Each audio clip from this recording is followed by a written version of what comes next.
আরেকটা জিনিস হচ্ছে তোমাকে কাজটাকে এনজয় করতে হবে। Whatever you are doing, you choose your job first.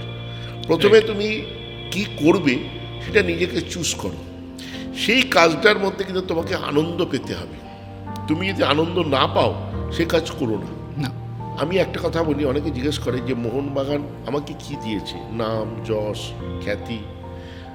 আমি মনে করি মোহনবাগান যেটা সবচেয়ে বেশি আমাকে দিয়েছে, একটা মানুষ হিসেবে গড়ে ওঠার রাস্তা দিয়েছে। আমি অনেক কিছু শিখেছি, not only as and sports personality but as an human being. আমি তখন সিগারেট খেতাম, তো আমি সিগারেটটা হাতে পকেট থেকে বার করে দেশলাই খুঁজে পাচ্ছি না, কারণ আমার কাছে দেশলাইটা মনে হয় গাড়িতে ফেলে গেছিলাম। তো আমি ভদ্রলোক কাছে গিয়ে বললাম যে দাদা দেশলাই হবে? তো উনি বললেন হ্যাঁ। বলে পকেট থেকে বার করে আমাকে দেশলাইটা দিলেন, দিয়ে বললেন দাদা একটা সিগারেট হবে?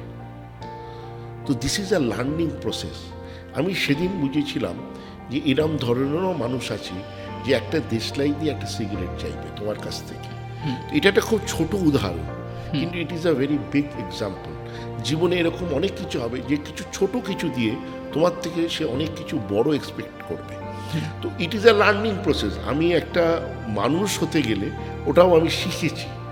বাই গডস গ্রেস আমি চিরকাল জীবনে 1 তারিখে মাইনে দিই। তখন আমি 1 তারিখে মাইনে দিয়েছি, কারুর 1 টাকা কাটিনি এবং একটা লোককেও আমি ছাড়াইনি।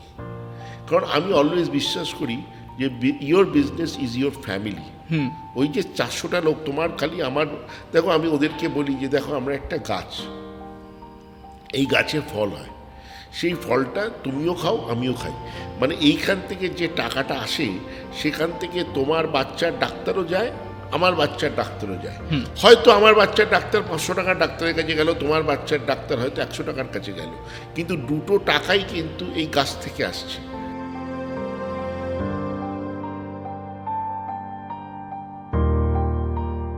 Hello and welcome to my career my choice podcast. আমি ঋষিক, আজকে রয়েছি তোমাদের সাথে এই স্পেশাল এপিসোডে।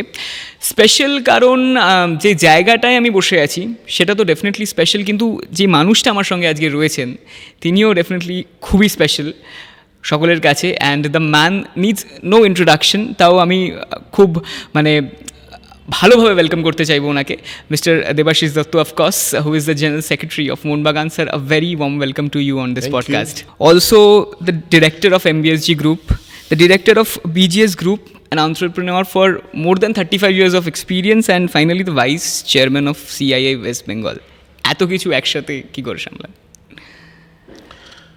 দেখো, সেটা হচ্ছে নিজে না কাজ করে তুমি যদি অন্যকে দিয়ে কাজ করানোর ক্ষমতা রাখো, রাইট, তাহলেই কিন্তু তুমি অনেক কিছু একসঙ্গে করতে পারবে। That is called time management, এবং that is the management policy. Management policy এ নয় যে নিজে তুমি সব দৌড়ে বেড়াবে। আরেকটা জিনিস হচ্ছে যেটা আমরা জেনারেলি পারি না, সেটা হচ্ছে পাওয়ার ডেলিগেট করতে পারি না। You have to know, you have to delegate the power. Power তুমি যদি কাউকে কোনো কাজ দিলে সেই কাজটা তাকে করতে দাও। ভুল হলে ডিসক্রেডিটটা তুমি নাও, ঠিক হলে ক্রেডিটটা তাকে দাও। দেখবে সে ধীরে ধীরে ধীরে ধীরে তোমার কাজের সঙ্গে তৈরি হয়ে যাবে এবং সে একদিন তোমাকে অনেক বেশি সাপোর্ট দেবে। তো লোক তৈরি করাও, ঠিক লোক চুজ করা এবং লোক তৈরি করাও, এটা কিন্তু ম্যানেজমেন্টের একটা অঙ্গ। সেইটা আমি অলওয়েজ করার চেষ্টা করি। অনেকে ভাবে যে আমি যদি কাউকে দায়িত্ব দিই তাহলে আমার ক্ষমতা কমে যাচ্ছে, সেটা ঘটনা নয়। কিন্তু তুমি যদি আরও 4টে লোক তৈরি করতে পারো, সেটাই তোমার ক্রেডিবিলিটি, সেটাই তোমার ক্রেডিট। এইভাবেই আমি টাইম ম্যানেজমেন্ট করতে পারি এবং লোকের মাধ্যমে আমি কাজগুলো করে নিতে পারি। আমার মনে হয় সেটাই আমার ক্রেডিবিলিটি, এবং চিরকালই হয়তো আমি হ্যাঁ তাদেরকে নিশ্চয়ই আমি সাপোর্ট দিই, এবং ওইটাই আবার বললাম, কাজ যদি ভুল হয় ডিসক্রেডিটটা তোমাকে নিতে হবে, তার ঘাড়ে চাপিয়ে দিলে হবে না। আর ঠিক যদি হয় ক্রেডিটটা তাকে দিতে হবে। এইটুকুনি মানসিকতা থাকলে তুমি এগিয়ে যেতে পারবে, তবেই তাকে মোটিভেট করা যাবে, টু বি অনেস্ট। তবে তাকে মোটিভেট করতে পারবে, তবে তাকে তৈরি করতে পারবে। এবং I always like people who are not more than 40-45, less than that. তাহলে কি হয়, তারা প্রথম কথা তাদের অনেক ভিশন থাকে, তারা নিজের মতো কাজ করতে পারে। আমি বলতে হবে সবসময় কেন যে তুমি এইটা এইভাবে করো, এইটা করে নিয়ে আসতে হবে আমাকে। এবার সে কিভাবে করবে তার ভিশন দিয়ে সে করে নিয়ে আসুক, আমার কোনো আপত্তি নেই, আমার কাজ করা নিয়ে দরকার।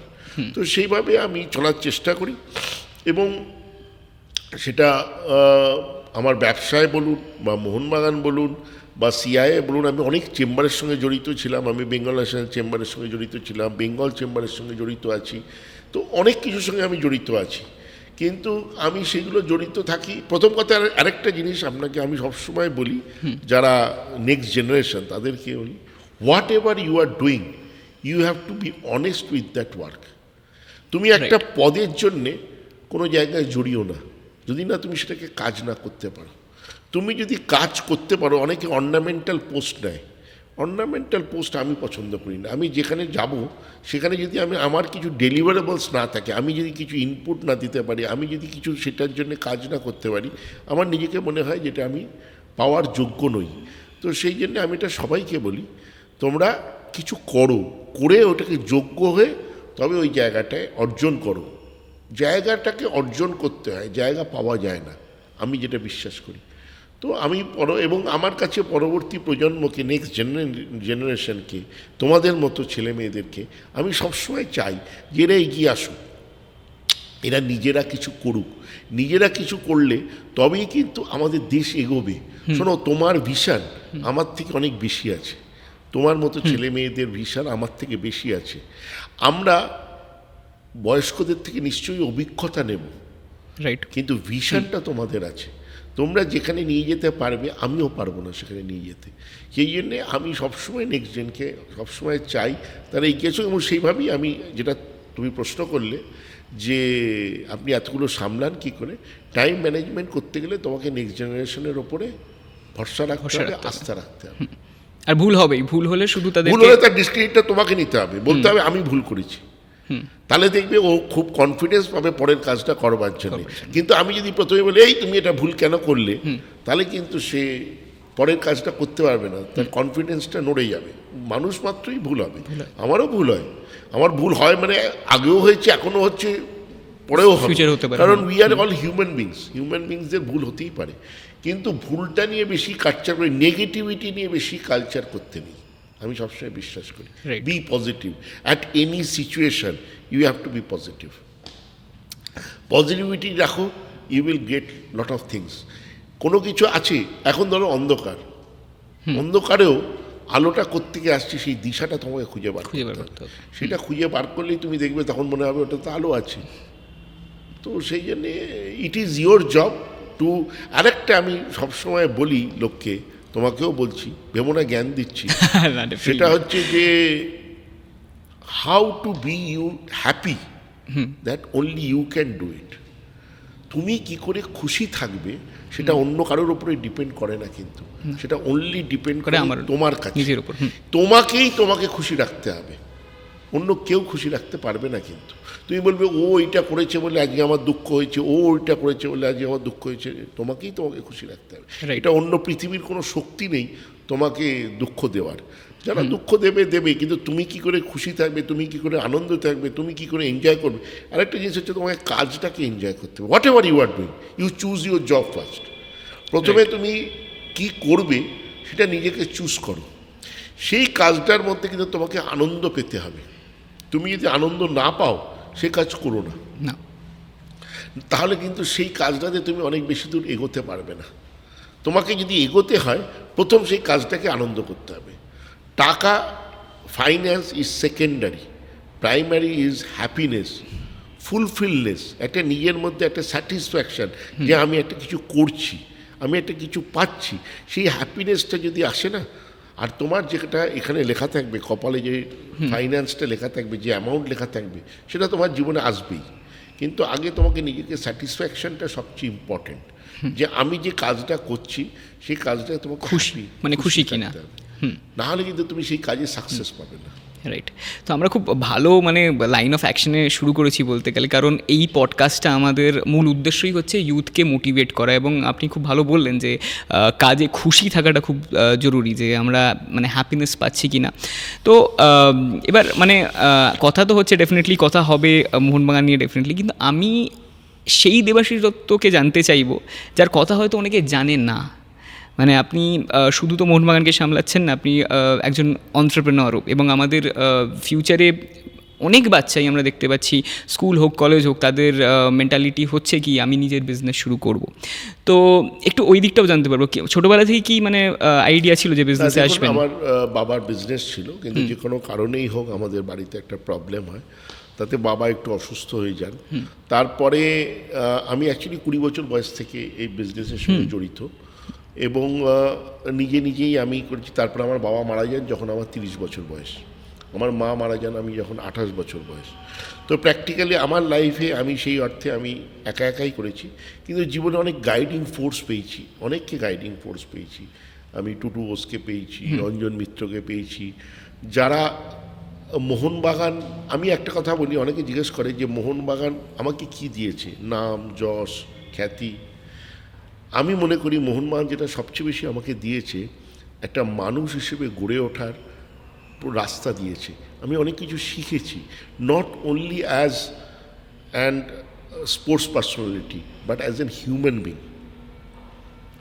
আপনাকে মানুষ চিনতে হবে, মানুষ জানতে হবে, তবেই কিন্তু আপনি অনেক কিছু শিখতে পারবেন। একটা মজার গল্প বলি, হাসবে কথাটায়।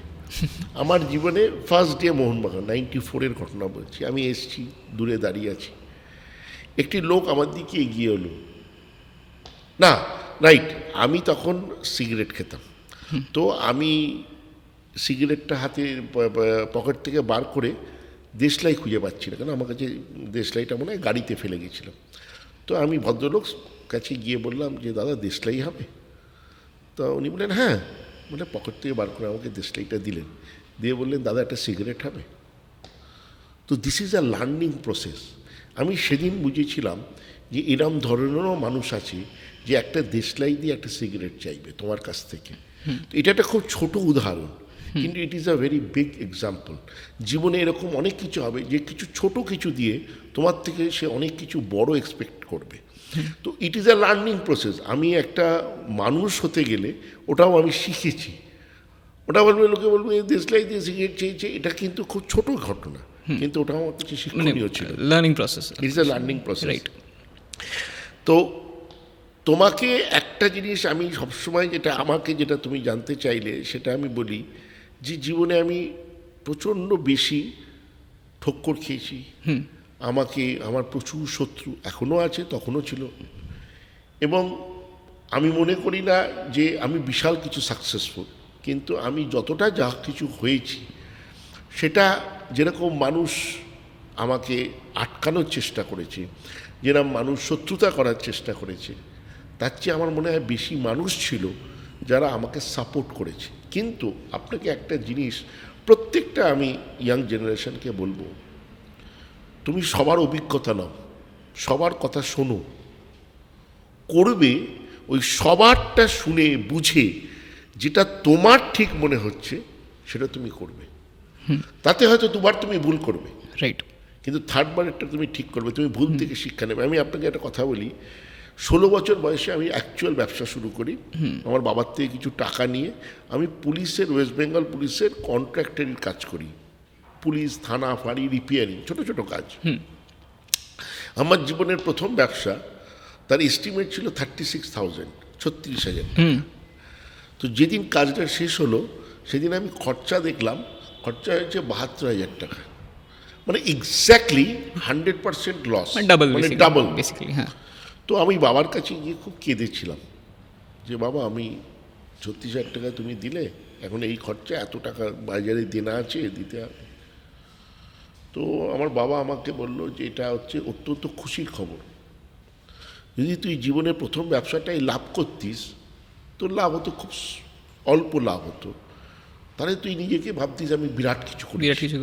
কিন্তু এই যে তুই লোকসানটা করলি, এবার তোকে শিখতে হবে যে কি তুই লোকসান করলি, কেন লোকসান করলি, এটা তোকে নিজেকেই খুঁজে বার করতে হবে, কোথায় তুই ভুল করেছিস। অন্য লোকটা ওই কাজ করেই 36,000 টাকা তো একটা টেন্ডারে হয়েছে, তাহলে অন্য লোকটা ওই 36,000 টাকা দিয়ে ওই কাজটায় প্রফিট করতো, প্রফিট করে সে তার সংসার চালাতো, তাহলে তুমি কেন লোকসান করলে, তাহলে তোমাকে সেটা খুঁজে বার করতে হবে। এবং তুমি বললে বিশ্বাস করবে না, তারপর আমি 4 বছর ওই ব্যবসা করেছি, তারপর থেকে আমি একটা ব্যবসাতেও কিন্তু আর লোকসান করিনি, কারণ শিখে নিয়েছি। আমি না হলে আমি যদি খুব অল্প লাভ হতো আমি কিন্তু শিখতাম না। আমি তখন নিজেকে হয়তো কলার তুলে ঘুরে বেড়াতাম, দেখ প্রথম ব্যবসা 16 বছর বয়স, রাইট, প্রথম ব্যবসা প্রথমেই আমি প্রফিট করেছি, তাই আমি ঘুরে বেড়াতাম। কিন্তু ওইটা that was a lesson for learning process. এবং তুমি জানবে সবসময়, অনেক সময় জীবনটা হচ্ছে, আমি সবসময় এইভাবে মনে করি, জীবনটা হচ্ছে সাইকেলের চাকা, রাইট, টায়ার দেখেছো ঘুরছে। তো তোমার যখন দুঃসময় তখন তুমি ভাবো যে তুমি টায়ারের নিচে আছো, তখন তুমি সবচেয়ে খুশি থাকবে, কারণ তারপরে তুমি ওপরে উঠবে, চাকাটা তো ঘুরছে, তুমি উঠবেই। কিন্তু যখন তুমি একদম ওপরে আছো তখন সবসময় তুমি কিন্তু খুব সাবধান থাকবে, তারপরে তোমার পড়া স্টার্ট হবে, এটা হবেই। This is a cycle of life, right. জীবনের এটা একটা সাইকেল, জীবন কখনো থেমে থাকে না, আর সব সময় তুমি একটা দারুণ জায়গায় থাকবে এটা হতে পারে না। খারাপ ভালো নিয়ে জীবনে আসবে, খারাপ সময় খুশি থাকবে, ভালো সময় সাবধান থাকবে। আমি সবসময় এটা বলি, ভালো সময় লোকে খুব খুশি থাকে, এখন যা চলছে না ভাই আর আমার দারুণ, কিন্তু you have to be very cautious at that point of time. But যখন তোমার খারাপ থাকবে আনন্দে থাকো, ভালো সময় আসতে বাধ্য, কেউ আমাকে আটকাতে পারবে না, আমি খালি আমার কাজ করে যাই। তোমার ডিসিশন তোমাকে নিতে হবে। আমি আমার জীবনে ডিসিশন আমি সবার সঙ্গে আলোচনা করতাম, বাট ডিসিশন আমার নিতাম। আমার খুব তাড়াতাড়ি বিয়ে হয়েছিল, সেটাও একটা বাড়ির মায়ের জন্য আমার বিয়ে হয়েছিল, তারপরে ছেলে মেয়ে হয়েছিল। তো আমার 22-23 বছর বয়সে ছেলে হয়ে গেছে, তারপরে জীবনে আমাকে ব্যবসায় দাঁড় করাতে হয়েছে, জীবনটাকে এগিয়ে নিয়ে যেতে হয়েছে। বাই গডস গ্রেস এবং সবার শুভেচ্ছাতে সেই ব্যবসাটাই এখন মেনি ফোল্ডস অনেক বড় হয়ে গেছে। এখন সেই ছেলে মেয়েই আমার বিজনেসে এসে জয়েন করেছে, এখন আমি অনেক কম ব্যবসায় মাথা দিই, তারাই বেশি দেখে। কিন্তু আমার এই যে জীবনটাতে আমি একটা জিনিস বুঝেছি, যে Mohun Bagan was a supporting force for me. Mohun Bagan আমাকে মানুষ করা শিখিয়েছে। আমার গাড়ির কাঁচ 5 বার ভেঙেছে খেলায় যখন হেরেছি। তো এই যে গাড়ির কাঁচটা ভেঙেছে, ইট ওয়াজ আ লার্নিং প্রসেস এগেন। যখন খেলায় হেরেছি তখন আরও মনে হয়েছে কী করে জিতবো। তো সব কিছুর খারাপটার থেকে না আমি অলওয়েজ ভেবে এসেছি যে কি এর থেকে আমি শিখলাম, খারাপটার থেকে কি শিখলাম, সেইটা আমি সবসময় ভাবি। তুমি যদি বলতে পারো আপনি কি স্ট্রেসড হন না, আপনার কি প্রেশার ফিল করেন না? ডেফিনেটলি প্রেশার ফিল করি। রাত্রিবেলা ঘুম কম হয়, যখন প্রেশার থাকে স্ট্রেসড হই। এখন আস্তে আস্তে বয়সের তুলনায় এখন বয়সও বাড়ছে, তাই জন্য এখন অনেকটা বেশি আরও নিতে পারছি আমি, কিন্তু একটা সময় আরও কম নিতাম। আর আরেকটা জিনিস হচ্ছে বন্ধুবান্ধব, ফ্রেন্ডশিপ হচ্ছে very important part of a life. ফ্রেন্ডসের কোনো বয়স হয় না, সে তোমার ছোটও হতে পারে। তোমার চেয়ে আমার অঞ্জনদা আমার অত্যন্ত ভালো বন্ধু ছিল। অঞ্জনদা আমার চেয়ে অ্যারাউন্ড 30 বছরের বড় ছিল। তো বন্ধুত্বের কোনো বয়স হয় না, but you have to choose your friend. সবাই বন্ধু হতে পারে না, রাইট। কিছু পরিচিত লোক হয়, ম্যাক্সিমামটাই পরিচিত লোক, তারা তোমার গুড টাইমসে তোমার পাশে আসবে, একসঙ্গে আনন্দ করলো, ফুর্তি করলো, বেড়ালো, খেলো দিলো, রেস্টুরেন্টে ঘুরলো, সিনেমা দেখলো। এটা হচ্ছে একটা পার্ট অফ পিপল। আর একটা পার্ট অফ পিপল হচ্ছে যারা তোমার দুঃসময় তোমার পাশে দাঁড়াবে। দেখো জীবনে আমি সবসময় বিশ্বাস করি, সে যতই খারাপ কাজ করুক সেই মানুষটাকে ছেড়ো না কোনো দিন, কারণ সে তো তোমার দুঃসময়ের পাশে দাঁড়িয়েছে। সে যদি তোমার দুঃসময় তোমার পাশে দাঁড়াতে পারে, তার হাতটা ছেড়ো না। কারণ কি, তুমি যদি তার হাত ছাড়ো, তার মানে তোমার চেয়ে স্বার্থপর লোক পৃথিবীতে আর কেউ নেই। কারণ কি, ভালো টাইমে দেখবে তোমার পাশে কেউ থাকবে না, দুঃসময় ভালো টাইমে থাকবে, সরি দুঃসময় দেখবে কেউ থাকবে না, হয়তো দুজন একজন, অনেক সময় ভাইও থাকে না, কেউ কাকা পিসি মাসি বাড়ির লোক কেউ থাকে না, কিন্তু দেখবে ওই একটি লোক বা একটি ছেলে সে দূরে দাঁড়িয়ে আছে, তোমার পাশে রয়েছে, সেই মানুষটাকে কোনোদিন ছাড়বে না। সে যদি কোনো ভুলও করে, তার বাড়িতে যাও, তার সঙ্গে মেটাও, কিন্তু কোনোদিন তাকে হাতটা ছাড়বে না, কারণ সেই হচ্ছে he or she is your actual friend. Right, Friendship is defined by only that who stands beside you at the bad times. The bad time, That is the definition of a friendship. There is no other one. কে তোমায় ভালো জ্ঞান দেয় ওসব ফ্রেন্ডশিপের নয়, কে তোমার দুঃসময় পাশে দাঁড়িয়েছে সেটা ম্যাটার করে। সেটা অনলি ফ্রেন্ডশিপের definition, at least for me, right. At least for me. তো এই যে দুঃসময় ব্যাড টাইমসের কথা বলছিলেন, তো এরকম তো নিশ্চয়ই হয়েছে যে মানে বিজনেসও প্রচুর প্রেশার, সঙ্গে মোহনবাগান টাইম, মানে দুটো প্রেশার প্যারালালি চলছে, তখন জিনিসটাকে কীভাবে আপনি কোপ আপ করেছেন বা হ্যান্ডেল করেছেন? দেখো, মানে এরকম situation হয়েছে তো নিশ্চয়ই, ডেফিনেটলি বহুবার হয়েছে, হয়নি না, বহুবার হয়েছে জীবনে, এত বছর আমার জীবনে বহুবার হয়েছে। কিন্তু তোমাকে একটা জিনিস ওই আবার যেতে হবে, you have to honest with your work.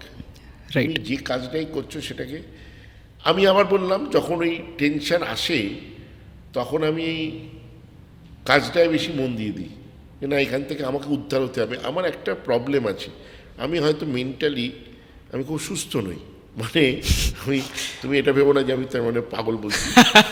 আমি ওই মুহূর্তে ওই কাজটাকে 101% ফোকাস করি, মানে অর্জুন যেমন পাখির চোখকে ফোকাস করে, একদম ওই কাজটাকে আমাকে এনিয়াও সাকসেস করতেই হবে। রাইট, বা ওই ব্যাড ফেজটাকে আমাকে কোনো কিছু ঝামেলা হলো, কোনো কিছু হলো, সেইটাকে কিভাবে আমি উদ্ধার হতে পারবো সেইটাকেই নিয়ে ফোকাস করি, সকাল থেকে রাত্রির অবধি সেইটাকেই ভাবি। অন্য কাজগুলোকে তখন একটু অ্যাসাইড রাখি, সেই কাজটাকে অন্যভাবে করার চেষ্টা করি। বলি, লোককে বলি যারা আমার সঙ্গে সহযোগী আছে তাদেরকে বলি তোমরা একটু দেখো, আমি এটা নিয়ে একটু ব্যস্ত আছি। তো ওইটা উদ্ধার হয়ে গেল, আমি আবার ওটাকে ছেড়ে দিয়ে আবার অন্য কাজ করলাম। কিন্তু তুমি তখন যদি ভাবো কোনো ব্যাড টাইমসে, আমি সবসময় বলবো যখন টিম হারছে তখন আমি টিমটা নিয়ে পড়ে যেতাম। টিমের কি হচ্ছে, টিম জিতছে, এখন ধরো আমাদের টিম জিতছে, অত ফোকাস করার কিছু নেই, না, কোচ জানে টিম কি তৈরি করতে হবে, করবে, হ্যাঁ, যাবে। এখন তবে ফুটবলে অনেক চেঞ্জ এসছে। আমাদের টাইমে আমরা যখন ফুটবল টিম করতাম বা করতাম তখনকার থেকে তখন একটা কর্মকর্তাদের বড় ভূমিকা ছিল, এখন কর্তাদের ভূমিকা অনেক কমে গেছে। এখন আমাদের কাজ হচ্ছে শুধু টিম বিল্ডিং করা আর প্রপারলি টাইমে মাইনে দেওয়া এবং ম্যানেজমেন্ট। তখন টিমের সঙ্গে থাকা, তখন অনেক এতটা প্রফেশনালিজম তো আসেনি, অনেকটা বেশি অ্যামেচারিজম ছিল। সেই অ্যামেচারিজমে আমাদের একটা জব ছিল, তো কিন্তু সেই জবটা এখন 90% কমে গেছে। তখন অনেক বেশি সময় দিতে হতো, টিম হারলে টিমের সঙ্গে থাকা, প্লেয়ারদের বাড়ি বাড়ি যাওয়া, কার কী অসুবিধা। অনেকের কী হয় জানো তো, ধরো একটা প্লেয়ারের বাড়িতে সমস্যা, তার মা অসুস্থ বা বউয়ের সঙ্গে ঝগড়া হয়েছে বা সামথিং, তার এফেক্ট পড়ে যায় খেলাতে। তো আমাদের তখন কি করতে হয়, ওই সময় তার কেন ফোকাসটা হারিয়ে যাচ্ছে খেলা থেকে, সেটা আমরা যেতাম, তার বাড়ি যেতাম, দিয়ে কথা বলতাম, বা মায়ের যদি অসুস্থ, তো মায়ের অসুস্থতার আমরা দায়িত্ব নিতাম, মানে তাকে অনেকটা বেশি হালকা করা, তবেই তো সে মাঠে ফোকাস করতে পারবে। তো এইগুলোকে কিন্তু আমাদের কাজের মধ্যে পড়তো তখন। এখন এগুলো অনেক কমে গেছে, 0% বললেই হয়। তো এখন অনেক বেশি প্রফেশনালিজম হয়ে গেছে, অনেক বেশি টাকা এসে গেছে, তখন এতটা টাকা ছিল না, তো অ্যামেচারিজমটা বেশি ছিল। তো আমি সেটাই বলি সবসময়, you have to be honest with your work, এবং ওটাকে ফোকাস করে তোমাকে খুঁজে বার করতে হবে যে কাজটা আমি কিভাবে করব। আমাকে তো কাজটা করতে হবে, এই কাজটা আমি তো পারবো না বললে হবে না, না বলে কিছু তোমার নিশ্চয়তা থাকলে হবে না, যদি সঠিক কাজ হয়। হ্যাঁ, তোমাকে যদি চুরি চিন্তায় করতে হয় সেটাতে না। আরেকটা জিনিস হচ্ছে, অন্যায় কাজের সঙ্গে চেষ্টা করবে জড়িত হবে না। দুটো জিনিস আমি সবসময় বলি, আমার ছেলেমেয়েকে বলি যে অন্যায় কাজের সঙ্গে জড়িত হবে না, আর জ্ঞানত কারোর ক্ষতি করবে না। অজ্ঞানত ভুলবশত কিছু হয়ে যেতে পারে, কিন্তু জ্ঞানত কারোর ক্ষতি চাইবে না। সে তোমার চরম যদি শত্রু হয় তারও ক্ষতি চাইবে না। ক্ষতি যদি তুমি কারোর চাও না, ঘুরে ফিরে তোমার ক্ষতি হবে। সেই জন্য ক্ষতি কারোর চেয়েও না, জ্ঞানত কারোর ক্ষতি চেয়েও না, আর জ্ঞানত কারোর ক্ষতি করেও না। মানুষের সাথে থাকো, পাশে থাকো, দেখবে মানুষের জন্যে করো, দেখবে ঘুরে ফিরে লোকে, ভগবান আমিও বিশ্বাস করি, কিন্তু ভগবানও কি চায় বলো তো, তুমি মানুষের জন্যে করো। আজকে আমার ধরো অফিসে আমি সবসময় এইভাবেই দেখি বা ভাবি, আমার মোর দ্যান 100 স্টাফ, তো আমি সবসময় ভাবি 100 জন মানে হচ্ছে ইন্টু 4, তার মানে 400টার মানুষ আমার দিকে তাকিয়ে বসে আছে কিন্তু, এবং দে আর ওয়েল হ্যাপি। আমি যখন কোভিড পিরিয়ড গেছে, কোভিড পিরিয়ডে ম্যাক্সিমাম কোম্পানিতে কী হয়েছে, খারাপ অবস্থা গেছে, মাইনে দিতে দেরি করেছে, পার্সেন্টেজ অফ স্যালারি কমিয়েছে, ছাঁটাইও তো হয়েছে। 70%, কেউ ছাঁটিয়েছে, সেটেছে, মানে স্টাফ কমিয়েছে। কমিয়েছে। বাই গডস গ্রেস আমি চিরকাল জীবনে 1 তারিখে মাইনে দিই। তখন আমি 1 তারিখে মাইনে দিয়েছি, কারুর 1 টাকা কাটিনি এবং একটা লোককেও আমি ছাড়াইনি। কারণ আমি অলওয়েজ বিশ্বাস করি যে your business is your family. ওই যে 400টা লোক তোমার খালি আমার, দেখো আমি ওদেরকে বলি যে দেখো আমরা একটা গাছ, এই গাছে ফল হয়, সেই ফলটা তুমিও খাও আমিও খাই, মানে এইখান থেকে যে টাকাটা আসে সেখান থেকে তোমার বাচ্চার ডাক্তারও যায়, আমার বাচ্চার ডাক্তারও যায়। হয়তো আমার বাচ্চার ডাক্তার 500 টাকার ডাক্তারের কাছে গেল, তোমার বাচ্চার ডাক্তার হয়তো 100 টাকার কাছে গেল, কিন্তু দুটো টাকাই কিন্তু এই গাছ থেকে আসছে। তাহলে গাছে যদি ফলটা না বাড়ে তাহলে তুমিও ফল পাচ্ছ না, আমিও ফল পাচ্ছি না। আর ফল যদি বাড়ে আমি হয়তো একটু বেশি ফল পাবো, কিন্তু তুমিও ফল পাবে, নাহলে তুমিও ফল পাবে না, আমিও ফল পাবো। তাহলে গাছটাকে বাড়ানো আমাদের দায়িত্বের মধ্যে পড়ে। আর আমি একা কিছু করতে পারবো না, আবার তুমি একা কিছু করতে পারবে না। We are a family basically. সেই না, আমার লোকেরা কেউ আমার সঙ্গে 20 বছর 25 বছর ধরে সবাই আছে, আমাকে ছেড়ে চট করে মানুষ যায় না, এবং সেটা আমার সঙ্গে তারা থাকে এবং তারাই কাজটা করে। আমি কাজ খুব কম করি, তারাই কাজটা করে, এবং আমি সেইটা আমি ওদের পাশে থাকি।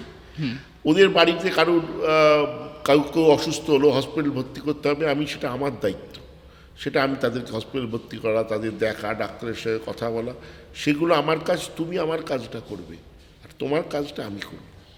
একটা ছোট্ট পজ নেব, কারণ খুব স্পেশাল একটা মোমেন্ট হলো এখানে। আমরা মোহনবাগানের কাপে আমি এবং মিস্টার দত্ত আমরা এখন চা খাবো। এটা খুব স্পেশাল মোমেন্ট, আমাদের পডকাস্টে হয়তো প্রথমবার, and really it feels really special. তো হ্যাঁ স্যার, আপনি বলছিলেন। তো আমি যেটা বিশ্বাস করি যে ওই 400 লোক কি ওরা ঠিক থাকবে, সেটা হচ্ছে আমার ফার্স্ট দায়িত্ব। সবাই যদি এরকম ভাবতে থাকে, তোমার হয়তো 4টে লোক আছে, 4টে লোক মানে 4 16টা লোক তোমার দিকে তাকিয়ে আছে। তুমি যদি ওই 16টা লোককে ভালোভাবে রাখতে পারো, তাহলে you are serving the nation actually. বিজনেসের, তুমি যদি বিজনেসের ডেফিনেশন পড়ো, ছোটোবেলায় যখন আমি বিজনেস ইকোনমিক্স পড়েছিলাম, বিজনেস অর্গানাইজেশন, তখন বিজনেসের ডেফিনেশনে ছিল directly or indirectly you are serving the nation. Right. So when you are doing a business, that means you are serving the nation. তুমি ব্যবসা বড় হলে তোমার এমপ্লয়মেন্ট বাড়বে, সেটাও তোমার নেশনকে সাপোর্ট করছে। তোমার যদি তুমি ভালো ব্যবসা করো, তুমি স্টাফেদের মাইনে বাড়াবে, স্টাফেদের মাইনে বাড়লে তাদের ইকোনমিক ক্ষমতা বাড়বে, তাদের বিজনেস, তাদের বাইং ক্যাপাসিটি বাড়বে। এবার তোমাকে আমি একটা কথা বলি, সেদিন আমি একটা নারায়ণ মূর্তির ইন্টারভিউ দেখছিলাম। নারায়ণ মূর্তি আর সুধা মূর্তি, ওনার যে ওয়াইফ, নারায়ণ মূর্তি বলছেন যে নারায়ণ মূর্তি খুব শপিং করতে ভালোবাসে, কিন্তু অত্যন্ত সাধারণ মানুষ একজন, ওই লেভেলের লোক। তো কেন উনি শপিং করেন? উনি নিজের জন্য কেনেন না, লোকের জন্য কে ওকে তাকে দেন, কিন্তু কেন শপিং করেন? ওনার শপিংয়ের পলিসিটার কারণ হচ্ছে উনি ইকোনমিক্যাল গ্রোথ চান। বলছে যারা দোকান করেছে, যারা বাজার করছে, বসেছে, তাদের থেকে যদি আমরা না কিনি তাহলে তাদের বাজারটা বাড়বে কি করে? সুধা মূর্তির আবার অন্য থিওরি, উনি শপিং পছন্দ করেন না, উনি ভালো কাজের সঙ্গে, সোশ্যাল কাজের সঙ্গে জড়িত থাকেন। উনি বলেন ওইভাবেই সোসাইটিকে আমি সাপোর্ট করি।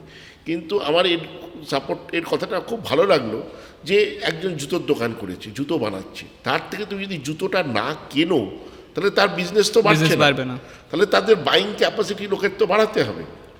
তো আমার যদি আমি ওই 100টা লোকের যদি বাইং ক্যাপাসিটি বাড়াতে পারি, তাহলে at the end of the day তার ফ্যামিলি ভালো থাকছে, ইকোনমি ভালো হচ্ছে, ইকোনমিক্যাল সাপোর্টও হচ্ছে। তো তোমাকে কিন্তু একটা ছোটোভাবে ভাবলে চলবে না, তোমাকে না বড়োভাবে তোমাকে ভাবতে হবে যে আমি কীভাবে সোসাইটিকে কন্ট্রিবিউট করছি বা সাপোর্ট দিই। রাইট। অ্যান্ড এই তো জানলাম আমরা ডেফিনেটলি একটা সাইড মিস্টার দত্তর, বাট এইবার সবথেকে ইন্টারেস্টিং সাইডে আমি আসতে চাইবো, মোহনবাগান নিয়ে অফকোর্স কথা বলবো। প্রথমেই যেটা আমি শুরু করব যে কিভাবে মোহনবাগানের সাথে জড়িয়ে পড়া। 94 ইট ওয়াজ। একদিন পোর্টে স্ট্রাইক হয়েছে, ক্যালকাটা পোর্টে। তো স্ট্রাইকের খোলার জন্য একটা মিটিং হবে আমাদের অফিসে। আমার বাবা ছিল, ক্যালকাটা পোর্টের চেয়ারম্যান তখন বিক্রম সরকার এলেন আমার হেস্টিংসের অফিসে। টুটুদা এলেন, কারণ টুটুদার ঢ্যাঁড়সের কন্টেনার আটকে গেছে। ঢ্যাঁড়স উনি আফ্রিকায় এক্সপোর্ট করছিলেন, আর যে ইউনিয়ন লিডার ছিল যে স্ট্রাইকটা করেছিল তিনি এলেন। এসে মিটিং হয়ে ওখানে অ্যাকচুয়ালি স্ট্রাইকটা উইথড্র হওয়ার সব ফাইনালাইজ হলো। সেইখানে আমার বাবা আমার সঙ্গে টুটুদার আলাপ করলেন 94-এ। তার আগে টুটুদা আমাদের বাড়িতে বাবাটা পার্টি দিয়েছিল, সেখানে এসেছিলো, বাবার সঙ্গে চেনা ছিল। তো আমাকে বললো তুই মোহনবাগান, আমি কিন্তু মোহনবাগানে খেলা দেখছি 77 সাল থেকে। 77 পেলে ম্যাচ হচ্ছে আমার ফার্স্ট ম্যাচ, কসমোস। তখন আমার 7 বছর বয়স। তো তারপরে আমি 90 সাল থেকে ওয়ার্ল্ড কাপ যাচ্ছি, আমার সঙ্গে মোহনবাগান খেলা দেখি খালি আমি। তো আর ওইখানে রেলিংয়ের বাইরে আমি ঘুরে বেড়াতাম, ওইখান থেকে দেখতাম সব বড় বড় প্লেয়াররা টেন্টে ঘুরে বেড়াচ্ছে, ভেতরে ঢোকার আমাদের কোনো ইয়ে ছিল না। তো আমাকে টুটুদা বললেন 94-এ যে তুই এত মোহনবাগানের ভক্ত, তুই মোহনবাগানের মেম্বার নোস? তখন আমি বললাম যে না, মেম্বার নই। তখন বললো একটা ফর্ম দিল, একটা সই করে দে, একটা চেক দে। চেক দিলাম, তোকে আমি মেম্বার করে দেবো, আর তুই কালকে ক্লাবে আসবি, মাঠে সকালে প্লেয়ারদের প্র্যাকটিস হয় সেখানে আসবি। সেটা তো আমার কাছে স্বপ্নের মতো শোনালো। দিয়ে বললো যে তুই 3 কিলো ছানা নিয়ে আসবি প্লেয়ারদের জন্য। ছানা হয় যেটা থেকে মিষ্টি তৈরি। তো আমি কোথায় ছানা পাওয়া যায় তাই জানি না।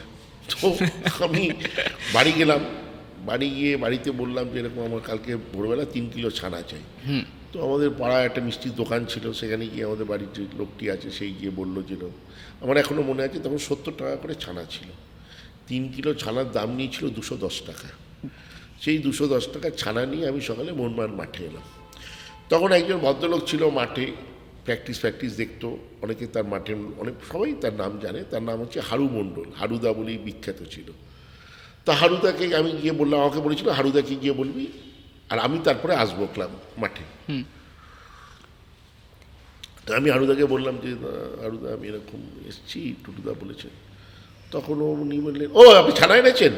তখন আমি বললাম যে দিন ছানাটা দিলাম। তো ওইখানে বসে আছি মাঠের ধারে সব প্লেয়াররা প্র্যাকটিস করছে। আমার কিরম যেন একটা লাগছে যে আমি এত কাছ থেকে প্লেয়ারদের দিচ্ছি। আচ্ছা, আমি যেহেতু ছানা এনেছি, আমাকে বললো আপনি মাঠের মধ্যে আসুন, মানে ওই মাঠের ধারটাতে, গ্যালারিতে বসবেন না। দিয়ে আমাকে একটা চেয়ার দিল। আমার তখন মনে হচ্ছে একটা কিছু বড় ব্যাপার হচ্ছে। তো বসলাম। তো তার খানিকক্ষণ পরে টুটুদা এলো, এসে দেখে টেকে বলে এই ছানা এনেছি, ওই হারুদা আমার একটু ছানা দাও, আমি ছানা টেস্ট করবো। ছানা টেস্ট করলো, দারুণ ছানা, প্লেয়াররা খুব খুশি। তুই কালকে সকালেও 3 কিলো ছানা নিয়ে। তো আমি বললাম যে ও আচ্ছা তাই বুঝি, এখন ঠিক আছে আসবো। তখন আমি প্লেয়ারদের সামনে দেখছি, এখন ঠিক আছে 210 টাকা আবার নিয়ে আসবো। তো আবার পরের দিন 210 টাকা দিয়ে ছানা নিয়ে এলাম। তখন কিন্তু আমার 90-এর ওয়ার্ল্ড কাপ দেখা হয়ে গেছে। 94 আমি আবার যাবো ইউএসএ ওয়ার্ল্ড কাপ। হ্যাঁ। তো দিলাম, তারপরে মাঝে সাঝে আসতাম, কিন্তু ঠিক আছে। তারপরে আমার জুলাই টাইম হলো ইউএসএ যাব। আমি আর অঞ্জনদা একসাথে, আমার সঙ্গে অঞ্জনদা আলাপ ছিল না, অঞ্জন মিত্র। তো ওই ইউএসএ যাওয়ার পথে আলাপ হলো। 21 দিনের আমাদের ট্যুর ছিল। সেই যে 21 দিন পরে আমি ঘুরে এলাম, তারপর থেকে অঞ্জনদার জীবিত অবস্থায় আমরা কোনো দিন সেপারেট হইনি। মধ্যখানে একটু আমাদের মধ্যে ভুল বোঝাবুঝি হয়েছিল একটা পিরিয়ডে। আদারওয়াইজ অঞ্জনদা তারপর থেকে আমার সঙ্গে অত্যন্ত ক্লোজ হয়ে গেল। তখন অঞ্জনদাই আমাকে ক্লাবে নিয়ে এলো, রেগুলার ক্লাবের সঙ্গে, ওই এসে প্র্যাকটিস দেখা নয়, ক্লাবের সঙ্গে কাজের সঙ্গে জড়াতে শুরু করলো। এবং কিন্তু আমার মেম্বারশিপটা হলো না। ওই যে ফর্মটা টুটুদা নিয়ে গেছিল, আমি কিন্তু মেম্বারশিপ পাইনি। তো আমি একদিন অঞ্জনদার অফিসে বসে আছি, ফিরে এসে ওয়ার্ল্ড কাপ থেকে অঞ্জনদাকে বললাম যে অঞ্জনদা, বললো তুই মেম্বার নোস? আমি বললাম না। তার আগে 90 থেকে 94 আমি প্রচুর চেষ্টা করেছি মেম্বার হওয়ার। মানে সেই চুনি গোস্বামীকে রিকোয়েস্ট করা, আমি বলছি না, যা যা করবার সব কিছু করেছি, কিন্তু মেম্বার হতে পারিনি। তো আমি অঞ্জনদাকে বললাম না। অঞ্জনদা একটা ফর্ম দিল, ফর্ম ফিল আপ করলাম। বললো তুই আমাকে 3000 টাকা ক্যাশ দে। তখন 3000 টাকা ছিল মেম্বারশিপ। তখন আমি বললাম যে এখন 3000 নেই, 2000 বা 2200 সামথিং ছিল। সেটা আমি দিলাম। ও নিজের পকেট থেকে আরও 800 টাকাটা দিয়ে বললো তুই আমাকে কালকে ফেরত দিয়ে দিস। ঠিক আছে। সঙ্গে সঙ্গে লোক দিয়ে ক্লাবে পাঠানো, 1-1.5 ঘন্টার মধ্যে আমার মেম্বারশিপ কার্ড চলে এলো। তাই বললাম অঞ্জনদা, আমি যে টুটুদাকে যে চেকটা দিয়েছিলাম, বলে ওটা ছাড় না, ভুলে যা না। ভুলে যা, একটা চেক দিলাম, ফর্ম দিলাম, টুটু বোস ক্লাবের প্রেসিডেন্ট, সেটা হলো না। তো তারপর আমি বহু দিন পর ডিসেম্বর নাগাদ অঞ্জনদার অ্যাটাচিটা আমাকে বললো একটু পরিষ্কার করে দিত, দেখে দিত, ফালতু কাগজগুলো ফেলে দিই। করতে করতে সেই ফর্ম আর সেই চেক খুঁজে পেলাম। তাই বললাম এই তো আমার সেই ফর্ম আর চেক। তখন বললো টুটু পাঠিয়েছিল হয়তো। টুটু এরকম কত পাঠায়।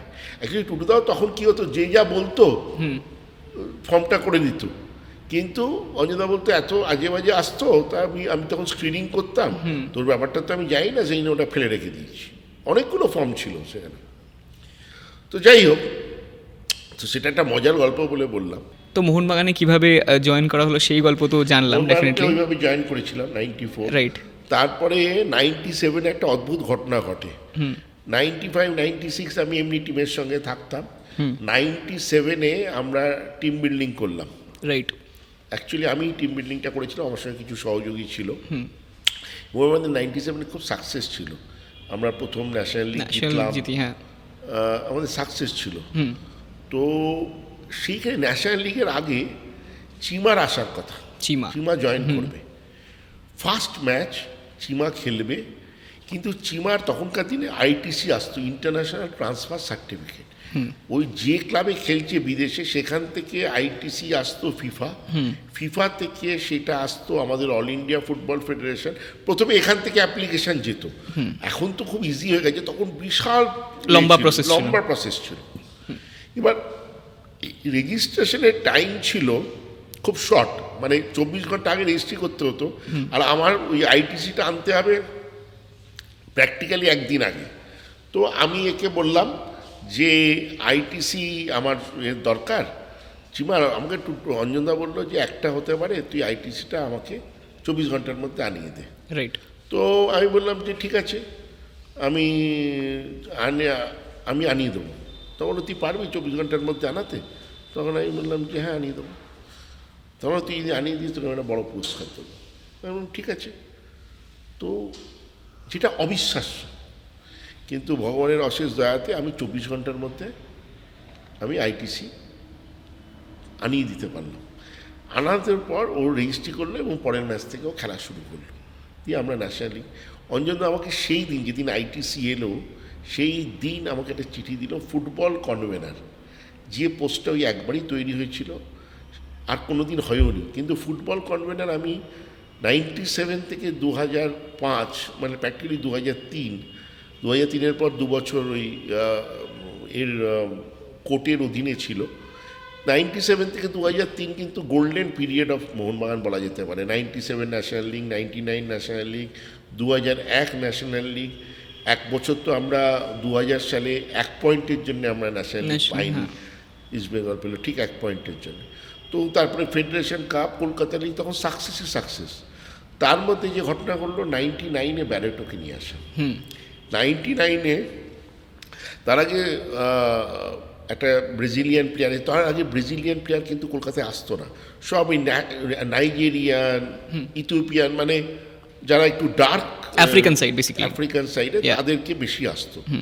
ওই ব্রাজিলিয়ানটা প্রথম এলো, সক্রেটিস বলে একটা প্লেয়ার ছিল, তাকে দিয়ে প্রথম এসছিল, কিন্তু সে আমাদের টিমের প্লেয়ার ছিল না। তখন আমার দিল্লিতে আমাদের ডুরান্ড কাপ ছিল, আমরা গেছি, ডুরান্ড কাপ না, ন্যাশনাল লিগের একটা খেলা ছিল।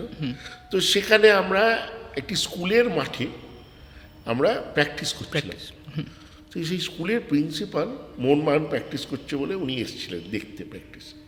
তো আমি অঞ্জনদার প্র্যাকটিসে ধারে বসে, সকালবেলা প্র্যাকটিস হচ্ছে, আমরা বসে আছি, উনিও এলেন, একসঙ্গে চা খাচ্ছি। তো উনি বললেন যে why you people are not taking Brazilian players because they are more skilful. তখন আমি বললাম যে হ্যাঁ ঠিক আছে, উই ক্যান টেক, বাট আমরা কোনো পাচ্ছি না। তো উনি বললেন যে আমি তোমাকে একটা সোর্স দিচ্ছি, তুমি সেই সোর্স দিয়ে ব্রাজিলিয়ান ভালো প্লেয়ার পাবে। তো উনি একটা এজেন্টের নাম বললেন, সেই এজেন্ট দিয়ে আমরা যোগাযোগ করলাম। তখন সেই এজেন্ট ব্যারেটোর সিভি পাঠালো। ব্যারেটো অনেক উঁচু মানের প্লেয়ার ছিল, জাপানে খেলতে গেছিল, জাপানে জে লিগ খেলেছে, জে লিগ, হ্যাঁ। কিন্তু ও ইঞ্জুরি হয়ে যায়। তখন ব্রাজিলে ফিরে এসে ও 1 বছর খেলেনি, ওর ইঞ্জুরি সারাচ্ছিল। এবার এই সারানোর পর ও ক্লাব পাচ্ছিল না, মানে জে লিগে ক্লাব পাচ্ছিল না, জে লিগ অনেক হাই লেভেল লিগ। তো তখন আমরা বললাম ঠিক আছে, আমি তখন বললাম ট্রায়াল দিতে হবে, যেটা ব্যারেটো পরে আমাকে বলেছে ইট ওয়াজ আ শকিং নিউজ ফর হিম যে ওকে ইন্ডিয়ায় গিয়ে ট্রায়াল দিতে হবে। তো ও তাও যেহেতু ক্লাব পাচ্ছে না, ও বললো হ্যাঁ ঠিক আছে আমি তাও ট্রায়াল দেবো। ওকে আনা হলো। আরেকটি নাইজেরিয়ান জন নি বলে একটা প্লেয়ারকে তখন এনেছিলাম। এই দুজনকে একসঙ্গে ট্রায়ালে, তখন আমাদের কোচ ছিলেন সুব্রত ভট্টাচার্য 99, এখানে একসঙ্গে দুজনে ট্রায়ালে নামলো, ঠিক ন্যাশনাল লিগের আগে। তো আমি দেখছিলাম ব্যারেটো স্কিল ভালো, আর ওই নাইজেরিয়ানটার বডি হেলথ খুব ভালো, যেরকম নাইজেরিয়ানরা খেলে অ্যাকচুয়ালি নিজেদের বডি ওয়েটকে ইউজ করে স্ট্রেংথ দিয়ে খেলার বেশি চেষ্টা করে। ওই ছেলেটিও ভালো প্লেয়ার ছিল। তো দুজনের মধ্যে আমাকে একজনকে বাঁচতে হবে। তো বাবলুদার সঙ্গে রোজ কথা হয়। বাবলুদা মানে সুব্রত ভট্টাচার্য, বাবলুদা বলেন যে দেখ ওইটা ভালো, আমি বললাম ব্যারেটোটাও ভালো দেখো। অ্যাকচুয়ালি ব্যারেটোর নাম ছিল না, ব্যারেটোর নামকরণটা আমার। ওর নাম হচ্ছে অ্যাকচুয়ালি মার্সিও, ওর নাম হচ্ছে জন মার্সিও ব্যারেটো রামিরেস। ওর ব্যারেটো হচ্ছে ওর বাবার নাম। মার্সিও বলে তখন অনেক প্লেয়ার আসতো অলরেডি। আমি একদিন ওকে গল্প করে বললাম, আমি অ্যাকচুয়ালি বুঝতে পারিনি মার্সিওটা, ওর নামটা। তো আমি ব্যারেটোটা বুঝতে পেরেছি, ওকে আমি ব্যারেটো বলেছি। তা বলছে Barreto is my father's name.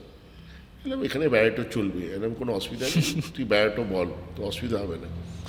তো ব্যারেটোটা কিন্তু রয়ে গেল, ওর নাম কিন্তু অ্যাকচুয়ালি হচ্ছে মার্সিও। তো যাই হোক, ব্যারেটোটা নাম করে আমার মনে হয় ব্যারেটো ওয়াজ এ সাকসেসফুল ব্যাপার। কারণ কি ওই নামটাও অনেক দেখবি হিন্দি সিনেমায় অনেক স্টার আছে যাদের অ্যাকচুয়াল নাম আলাদা, সিনেমায় নাম আলাদা, ধর্মেন্দ্রর নাম আছে, এরকম অনেকের নাম আছে। তো আমার মনে হয় ব্যারেটোটাও অনেকটা ওই রকমই। তারপর তো legend definitely, Barreto is a successful story. এবং তারপর থেকে ব্যারেটোকে আমরা চুজ করি, ব্যারেটো জয়েন করে। এবং সেই বছর 3টে প্লেয়ার আমাদের দুর্ধর্ষ হয়ে গেছিল, ব্যারেটো, ইগর আর স্টিভেন। তো ব্যারেটো ইগরকে নিয়ে এসেছিলাম। Igor was a establish player, highest scorer, Asian Games highest scorer. ও ইগর স্কিভেনিন, ও উজবেকিস্তানের প্লেয়ার, ও এসেছিল, ব্যারেটো জয়েন করেছিল, আর স্টিভেন ছিল আমাদের। তো ভালো খেললো টিমটা, আমরা ন্যাশনাল লিগ চ্যাম্পিয়ন হলাম 99। ব্যারেটোর একটা মজার ব্যাপার আছে, ব্যারেটো কিন্তু কোনোদিন আমার সঙ্গে লং চুক্তি করতো না, আমিও করতাম না, শর্ট সবসময় 1 বছর। আর আমি কনফিডেন্ট থাকতাম আমি যে বসবো, সবাই আমাকে বলতো ক্লাবে ওকে 2 বছর 3 বছর ও চলে যাবে, ইস্ট বেঙ্গল নিয়ে নেবে। ব্যারেটো আমাকে ছেড়ে কোথাও যাবে না। অ্যাকচুয়ালি আমার সঙ্গে ওর একটা পার্সোনাল টাচ, আমার ফ্যামিলির সঙ্গে, আমার মেয়ে আর ওর মেয়ে, বড় মেয়ে, দুজনের সমবয়সী। তো সারাক্ষণ তখন আমাদের বাড়ি খুব কাছেই থাকতো, সাদার্ন অ্যাভিনিউতে। তো আমাদের সঙ্গে একটা পার্সোনাল টাচ হয়ে গেছে, ফ্যামিলি বন্ডিং বেসিক্যালি। সেই নিয়ে ব্যারেটো। তারপরে 2003-এ আমি যখন ওই কোর্টের একটা ব্যাপার হয়েছিল, আমি মোহনবাগান থেকে আমি অঞ্জনদা, টুটুদা সবাই সরে যাই 2 বছরের জন্য। তখন ব্যারেটো চলে যায় এখান থেকে, ব্যারেটো চলে যায় গিয়ে মালয়েশিয়া খেলেও 1 বছরের জন্যে আবার মহিন্দ্রাতে যায়, এবং সেই বছর মহিন্দ্রাও পুরো সাকসেস দেয়, ফেড কাপ জেতে, আই লিগ জেতে। তারপরে আমি যাই ওর কাছে, মহিন্দ্রার মতো টিম তো ওকে ছাড়বে না। আমি যখন জিতে আসি 2005-এ, আমরা আবার জিতি, যখন জিতে আসি আমি যাই ওর কাছে, টেবিলে বসি, তো হাসে, কফি খেতে খেতে বলে ওয়্যার ইজ দ্য কন্ট্রাক্ট। আমি বললাম যে এই যে কন্ট্রাক্ট। তখন বললো যে ঠিক আছে, দিয়ে আমার হয়তো 5 মিনিট, আমার ওর সঙ্গে ডিল করতে 5 মিনিট লাগতো, বাকি এমনি গল্প করতাম, আড্ডা মারতাম। তো 5 মিনিটের মধ্যে ডিল হয়ে গেলো। 2005-এও আবার ফিরে এলো, ওই যে ফিরে এলো, তারপরে শেষ দিন অবধি ছিল। তারপরে যখন ও রিটায়ার করলো এখান থেকে, এবং এখনও আমাদের সঙ্গে খুব ভালো সম্পর্ক। ব্যারেটো আর মোহনবাগান আলাদা হবে না, এটা দুটো সিনোনিমস, পরিপূরক যাকে বলা হয়। হ্যাঁ, দুটো সিনোনিমস বলতে পারে। তো আমি সেটাই বিশ্বাস করি। ব্যারেটো আমার জীবনে একটা অন্যতম বড় প্লেয়ার, যাকে আমি মনে করি। আমি ওডাফাকে নিয়ে এসেছিলাম গোয়া থেকে, চার্চিল ব্রাদার্সে ও প্লেয়ার ছিল, হি ওয়াজ সাকসেসফুল প্লেয়ার। এবং চার্চিল ব্রাদার্স যারা জানে, চার্চিল ভাইরা, they were don of Goa. তো ওরা ওখান থেকে নিয়ে আসা ওয়াজ এ হেল অফ আ কাজ, রাইট। কারণ ওদের ওটা ডেন ওখানে চার্চিলের, তো সেইখানে গিয়ে ওর সঙ্গে ডিল করে ওকে কথা বলে তারপর নিয়ে আসা। তারপরে সোনি নডি, পরে যে সোনি নডি বাংলাদেশে খেলতো, ই ওয়াজ সাকসেসফুল ইন বাংলাদেশ। তো সোনি নডি কেউ নিয়ে আসা বাংলাদেশে গিয়ে আমি আর সঞ্জয় দুজনে গেছিলাম। এখানে আমি একটা জিনিস পিক আপ করতে চাইবো যে সোনি নর্ডি যখন মাঝে প্লেয়াররা করছিলেন না, মানে তখন সোনি নর্ডি মোহনবাগানে নেই, কিন্তু সমর্থকদের মানে তখন একটা বিশাল দাবি ছিল যে না সোনি নর্ডিকে তাদের লাগবে, এরকম একটা ফেজ গেছে। হ্যাঁ, তখন আপনি কিভাবে হ্যান্ডেল করেন? Successful player in Bangladesh. হ্যাঁ, সোনি নর্ডি খুব সাকসেস পেয়েছিল বাংলাদেশে, তো সেই জন্যে ও ওটা চেয়েছিল, মানে সমর্থকরা ভালো প্লেয়ার দেখলে সে যে টিমেই খেলুক চায় যে সে আসুক। তো সেটা তো সমর্থকরা চিরকালই দাবি করবে যে ভালো প্লেয়ার আসুক, সেটাও সোনি নর্ডি দাবি করেছিল। তো তাই জন্য সোনি নর্ডিকে নিয়ে আসা, সেটাও আমি মনে করি একটা অন্যতম সাকসেস মোহনবাগানের জন্য, এবং ও সাকসেসও পায়। ডেফিনেটলি।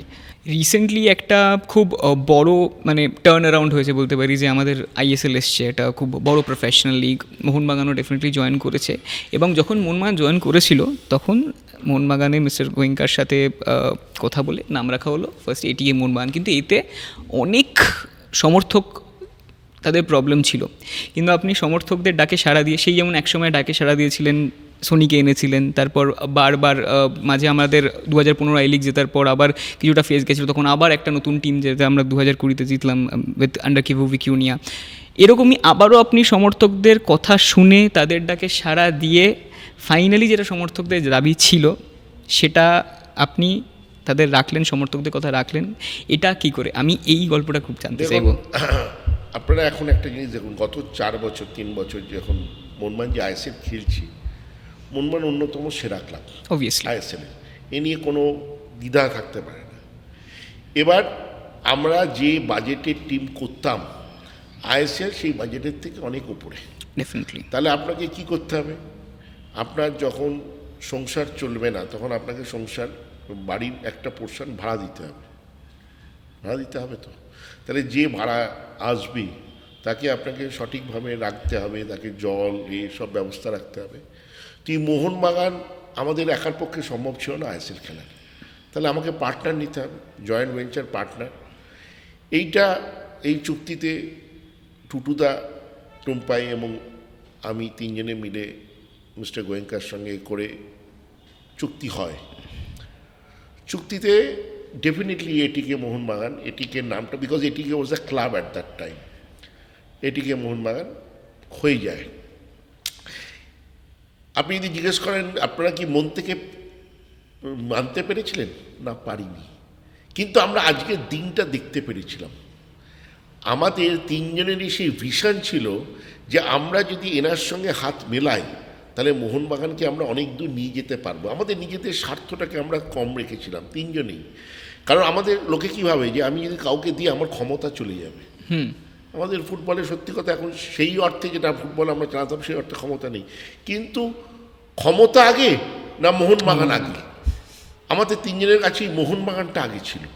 তো আমরা মোহনবাগানকে গুরুত্ব দেওয়ার জন্যেই আমরা এই চুক্তিতে হয়ে গিয়েছিলাম, এবং সেখানে এটিকে নামটা চলে আসে। তারপর যে কোনো আমি অর্থ সচিব আছি মোহনবাগানে 2005 থেকে 2022 অবধি। তারপরে সব কিছুর প্রকান্তরে সচিব হওয়ার আমি ইলেকশনে দাঁড়ালাম। সচিব হওয়ার পরে পুরো রাগটা এসে পড়লো আমার ওপর। আমার বাড়িতে আন্দোলন হলো, বাড়ির সামনে মোহনবাগান ক্লাবের সামনে আমার কুশপত্রিকা পড়ানো হলো এটিকে নামের জন্যে। আমাকে অনেকে বলেছিল যে তুমি এফআইআর করছো না কেন? বাড়ির সামনে যেটা করা হয়েছিল খুব ড্রাস্টিক করেছিল, বহু সমর্থক গেছিল। তাতে আমি একটাই বলেছিলাম যে বাচ্চা যদি কাঁদে সে মায়ের কাছে যাবে না মাসির কাছে যাবে, এবং আমার কুশপত্রিকা কেন পড়াচ্ছে, আমার বাড়িতে কেন আসছে, কারণ তাদের বিশ্বাস যে এই লোকটাই পরিবর্তনটা করতে পারবে, আর কেউ পারবে না। নাহলে অন্য কারোর ওপরে যদি বিশ্বাস থাকতো তাহলে তার বাড়ির সামনেই গিয়ে আন্দোলন করতো যে আপনি করছেন না। আমার বাড়িতে এসছে কেন? কারণ তাদের বিশ্বাস যে এই লোকটাই পারবে এটাকে পরিবর্তন করতে। Thanks to mister Goenka, mister গোয়েঙ্কার সঙ্গে বলে বলে বুঝিয়ে, এবং উনিও এটা বুঝতে পারেন যে এটা হলে আরও বেশি উনি রিচ করতে পারবেন টু দ্য সাপোর্টার্স, এবং উনি একটা সময়ের জন্য বসেছিলেন। কাপটা জিতলাম। সেই সময়তে সাথে সাথে because the decision was taken যে উনি নাম পরিবর্তন করবেন, কারণ ওনার ক্রিকেট টিমের নাম আছে লখনৌ সুপার জায়ান্ট। এই সুপার জায়ান্ট ব্যাপারটাকে ওনাকে বোঝানো হলো যে আপনারও থাকলো সুপার জায়ান্ট, তো আপনারও আছে। আর Mohun Bagan is a super giant in football, of course. তো সুপার জায়ান্ট এমনভাবে কোনো আসছে না যে যেটা মোহনবাগানের সঙ্গে লাগছে না। Mohun Bagan is a super giant. তো উনি বললেন ঠিক আছে মোহনবাগান সুপার জায়ান্ট, এবং সেইটা উনি ঘোষণা করলেন। তারপরে যারা আমার বাড়িতে আন্দোলন করেছিল, যারা আমার কুশোধ পত্রিকা পড়েছিল, তারা আমার বাড়িতে আসে, মালা পড়ায়, মিষ্টি দেয়, ক্ষমা দিয়ে চিঠি করে। আমি একটাই বুঝি, এরা যখন দুঃখ পাবে তাতেও এরা আমার কাছে আসবে, যখন খুশি হবে তাতেও আমার কাছে আসবে, তবেই তো আমার গ্রহণযোগ্যতা। নাহলে আমার গ্রহণযোগ্যতাটা কোথায়? মায়ের কাছেই তো মানুষ যায়। তোমার দেখবে দুঃখ হলে তুমি মায়ের কাছেই যাবে, দেখবে মাকে খুশি মারবে, রাগটা মায়ের ওপরেই প্রকাশ করবে। তো এটা স্বাভাবিক। আর যদি আমার গ্রহণযোগ্যতা থাকে তাহলে আমাকে ওরা সাধুবাদও দেবে, আবার গালাগালিও দেবে। দুটো করার জন্যে আপনাকে মানুষকে রেডি থাকতে হয়। তবে আমি খুব স্যাটিসফাইড। মোহনবাগান আমার জীবনে, আমি বললাম, একটা খুব বড় রোল প্লে করেছে। তো সেই মোহনবাগান ছেড়ে আমি কোনোদিনই থাকতে পারবো না। হ্যাঁ, আমি আজকে সচিব আছি, কালকে নাও থাকতে পারি কি একটা তো হতে পারে না, একজন সচিব কালের পর কাল থাকবে। তো যেদিন আমি একদিন তো নিশ্চয়ই সরে যাব।